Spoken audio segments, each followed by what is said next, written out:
Dialogue with Trypho, chapter 23.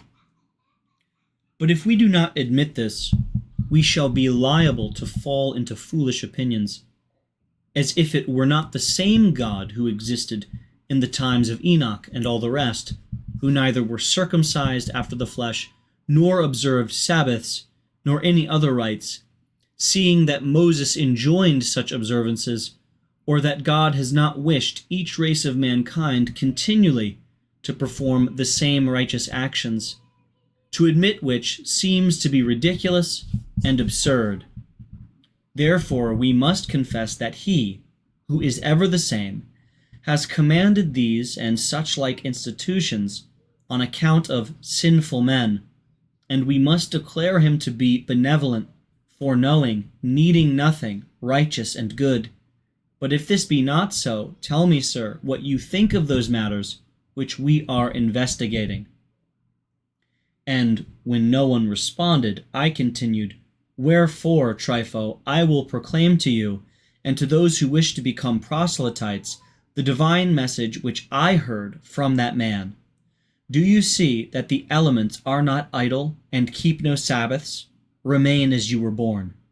For if there was no need of circumcision before Abraham, or of the observance of Sabbaths, of feasts and sacrifices before Moses, no more need is there of them now, after that, according to the will of God, Jesus Christ, the Son of God, who has been born without sin, of a virgin sprung from the stock of Abraham. For when Abraham himself was in uncircumcision, he was justified and blessed by reason of the faith which he reposed in God, as the Scripture tells. Moreover, the Scriptures and the facts themselves compel us to admit that he received circumcision for a sign and not for righteousness, so that it was justly recorded concerning the people that the soul which shall not be circumcised on the 8th day shall be cut off from his family. And, furthermore, the inability of the female sex to receive fleshly circumcision proves that this circumcision has been given for a sign and not for a work of righteousness. For God has given likewise to women the ability to observe all things which are righteous and virtuous.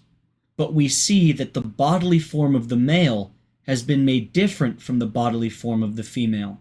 Yet we know that neither of them is righteous or unrighteous merely for this cause, but is considered righteous by reason of piety and righteousness.